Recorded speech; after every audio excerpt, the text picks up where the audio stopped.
everyone, it's Knoel, and we're on our way to RUFFLECON. As soon as I get out of the parking lot, I pulled over because I needed water and it was in the trunk. Go figure. So, let's go! So for anybody not familiar with the northeastern United States, I'm from Pennsylvania, and Connecticut, I don't know how people pronounce it, is about 4.5 hours away. Well, not 4.5, well, it might be 4.5 because of how I drive. But it's 3.5 hours without traffic, 4 some odd hours with traffic. Okay, so my GPS tells me it's gonna take me way too long to get there. It's telling me I'm gonna arrive at 3:37 a.m. I really freaking hope not. I have no idea where it's taking me.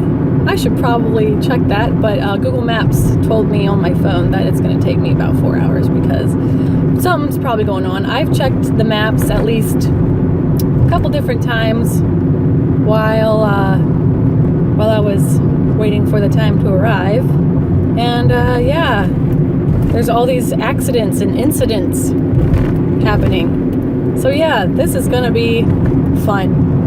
So this is my first time to RUFFLECON, and it's also my first time to Connecticut. I have been to a couple of states in the U.S., of course Pennsylvania because I live here. I've been to New York, I've been to New Jersey briefly to get on a flight, I've been to Maryland, I've been to Virginia for my older brother's graduation.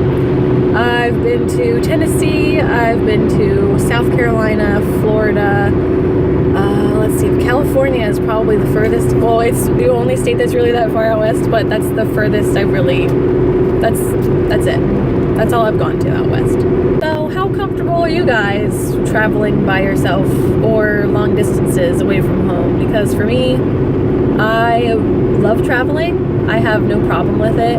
I think the only time I get kind of, I guess, antsy or nervous or anxious is whenever I'm in like a city and I don't know where to park because I hate parallel parking. So stuff like that I kind of get a little bit because I'm not really sure where to go, and sometimes buildings are really close together and I get a little claustrophobic. But other than that, like really long distances of road I have no problem doing. I actually really enjoy it because then I get to kind of, well, not necessarily zone out because zoning out on a highway is horrible, but I get to kind of just, you know, think and ponder, and it's just something really relaxing I like to do.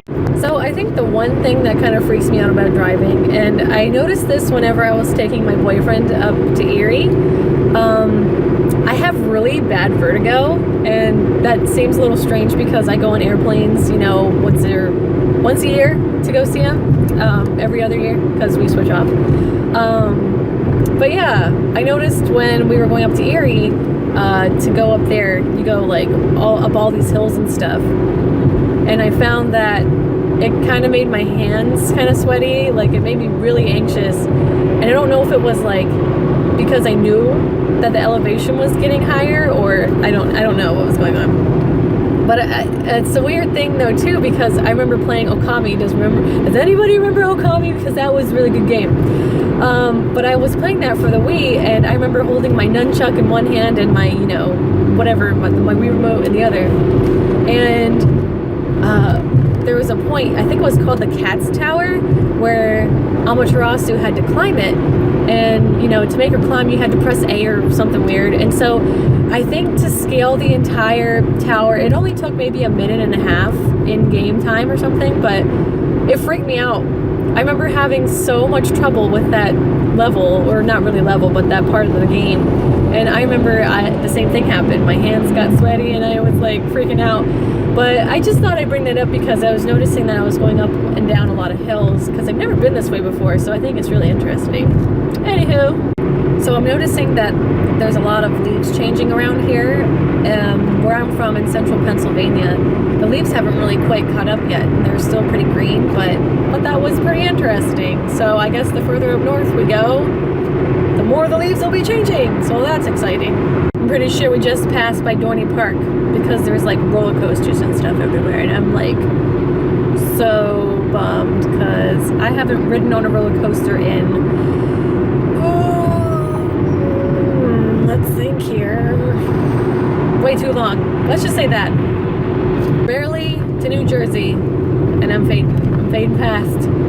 I worked 6 to 1:30 today, and I left about 1:50. Had to go to the nearest gas station and just check my tire pressure and all that fun stuff, as well as get something to eat for lunch, because I actually wanted real food, because I don't know how willing I am to venture out, because I don't really know Connecticut that well. My friend might come with me, but we'll see.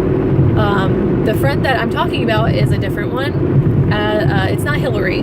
If you guys enjoyed Hillary, I enjoyed Hillary very much, if you know what I mean. So just know that I'm going to be meeting with a friend at RuffleCon, and I won't be completely alone. So hopefully we'll be getting to New Jersey soon, as long as people don't hold me up in traffic. Okay guys, I just saw the last exit in Pennsylvania sign, so we are extremely close to the Pennsylvania-New Jersey border. And yeah, that's exciting, right? Yes? No? I don't know. Should I be excited about going to New Jersey? That's terrible. I'm sorry. If you live in New Jersey, I apologize profusely. I only know what I've heard about of the Jersey Shore. Snooki, I guess, rings a bell. I don't know. I don't watch that stuff. It just says, here, go here if you want to go to Philly, and I don't want to go to Philly. I've been to Philly already this year. It was a very heartbreaking experience. Just kidding. Well, it was. Well, the first time I went down, it wasn't so bad, because that's where I picked my boyfriend up. But the second time I went down, it was to take him back to get on the plane, and I bawled hysterically. It was so sad. But, you know, that's what you get when you are in a long-distance relationship, which is going fine, by the way. We've been together for, let's see. Well, I kind of consider our anniversary to be the time we started talking, which was in January 2013. And I think he kind of considers it to be the time we actually met, which was in that July. Yeah, so we met online. We met really incredibly randomly on Omegle, and I think it was just some stupid chat thing. Because, you know, if you've ever been on Omegle, sometimes you can opt to start a conversation with somebody based on like a question, and I think it was, what is your favorite kind of role play or something? And I said yaoi. Because, you know, I liked being an internet troll. Well, I still do. I still like being an internet troll. But anyway, I think we're gonna cross the border. I think, perhaps. I see kind of like a building here that looks officially official. So I think I might be. Yep, very soon. I see it on my GPS. The little dotted line that says you are no longer going to be in Pennsylvania, the Keystone State. But anyway. Yeah, we just talked, and I think it was in March where we kind of decided that we had feelings for each other. And then I decided in April that I was going to meet him. So I went to get my passport, and then I bought my plane ticket in May, and then I went in July for 10 days, and we completely hit it off. When I met him at the airport, I knew I didn't feel awkward, and that to me just meant like a whole lot. Like, even when I was with my ex-boyfriend, I kind of felt sometimes a little bit awkward around him, but I did not feel awkward at all. So I thought, you know, I just felt the butterflies and, you know, stuff like that. So it was really exciting. And so we've, you know, been together ever since. And I feel like we're just kind of a match made in heaven. It's not to say that we haven't had, you know, our spats or anything, but, you know, I just feel like we're so good together. All right, so I'm seeing crossing the river. I appear to have crossed the dotted line, but I still didn't see. Oh, you are in. Oh, okay, here it is. Here's a sign. It says, welcome to New Jersey, and it looks like a postage stamp. I'm sorry that you couldn't see it because I'm driving, and I really don't know how to turn you around. So, yeah, maybe next time we'll see the welcome to Pennsylvania sign, or the welcome to Connecticut sign. All right, so I'm from Pennsylvania. I know gas prices vary, you know, state to state, country to country. doesn't it just piss you off when you see gas prices like 50 cents lower than what's normally around your area? I just hate that, especially since I filled up. Rah. Well, I should have learned my lesson the first time I drove 4 hours at a time. It was actually when my boyfriend and I went to Ocean City the first time he came over to America. And that wasn't too bad. I think it's because of all the hills and stuff. It's like taking a toll on my ankle more than usual. And unfortunately, this car doesn't have cruise control. I loved cruise control. Yes, I loved cruise. I can't say it. It's just... I'm actually really exhausted. I think once I get to the hotel, whenever I get to it, apparently 5:30 is my time that I'm going to be getting there. 3:30 that I said earlier is apparently without taking toll roads, which I thought was funny because could you imagine just going all over the country to avoid using a toll road? That would be incredible. That would be a journey all in itself.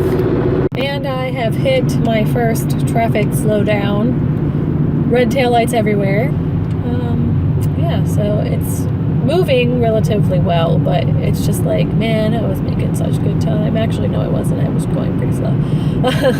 Because I was trying to keep my gas consumption relatively low. But apparently, there's like all these, like, oncoming traffic is slowing things down because now there's all these cars here. Yep, it's just gonna be a long time before I get to my hotel, and I'm dying. I'm so tired. I just want to plop down on my bed. Holy crap. Whew. Okay. Whew. Alright, I'm gonna stop vlogging now. Please tell me how 5 lanes of highway can be so slow. I just don't get it. This is America. Just going by the insane traffic, I don't even know if I want to go to RUFFLECON next year. Or if I do, I'm at least going to take the train. At least that would be like less, I don't know, at least I could sleep. That'd be really fun. I've never been on a train before. How is train riding? I have never been on a train. I think it would be really exciting. It's one of my goals in life. I don't know where I would take a train to, except for maybe freaking Connecticut.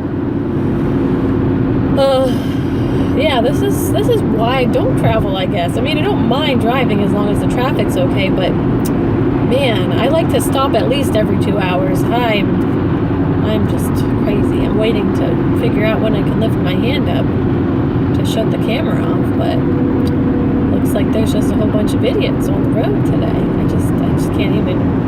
I don't even know where I'm going. I should probably stop. Just look at the beautiful scenery.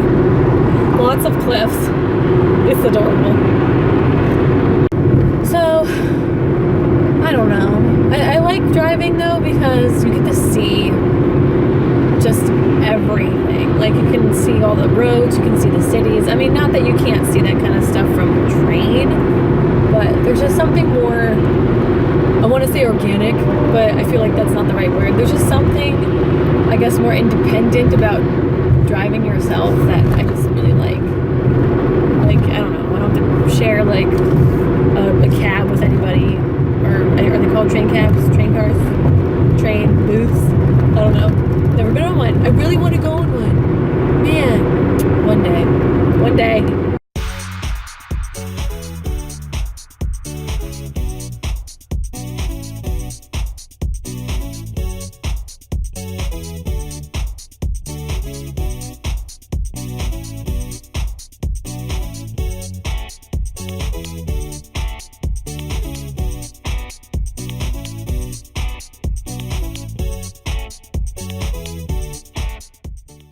Look at this craziness. I think this is like a really neat bridge. Apparently there's some construction going on it. It's like the Tappan Zee Bridge or something in New York. I do not know if I even pronounced that correctly. Also, there's like a toll booth ahead, and it's Easy Pass, which is like, just look it up. It's hard to explain, but it's Easy Pass or toll by mail. So that means they're gonna have to like mail me what I owe them, which is $5, which is kind of silly, but you know, whatever works, whatever gets me to Connecticut faster. Well, I just wanted to show you guys this because I thought this was really interesting. This is like the longest bridge I think I'm ever going to be on. Wow. We're finally in Connecticut. The sad news is it says it's going to take me about a half an hour to only make 8 miles. I don't get how that's going to work, but whatever. I'm dying. I'm exhausted, and I really hope that I get to the hotel really soon. I'm in the parking garage. I am gonna go check in, and then I will see you in the hotel room hopefully, and I don't know how I'm gonna transport my shit. I don't know, whatever. Goodbye. I'm vlogging on the phone right now until I can maybe take a shower and look a little. But anyway, so we're starting at the door, right? Alright, so we're gonna go in and we're gonna show you everything. This is my delightful bathroom. Ooh, the lighting is not that bad, so maybe I can film a get ready with me in here. And unfortunately, I don't have a bathtub. I was really hoping for one, but we just have a shower. At least we have a shower. So here is my full-length mirror, which will come in handy. It's even got like stuff. I don't know. My mom is texting me right now. But anyway, 2 lights. I got a king-size bed. I'm rooming with myself. There's a nice mirror over here. Hello? And guess what, guys? We have a view of the street. How exciting is that? I don't know, it's probably not that exciting. I'm gonna like relax and chill and maybe not think about Lolita for right now, at least until my headache subsides and I start to put together tomorrow's coordinate, which I'm not really sure what I'm gonna wear tomorrow, but I guess you're gonna find out, aren't you?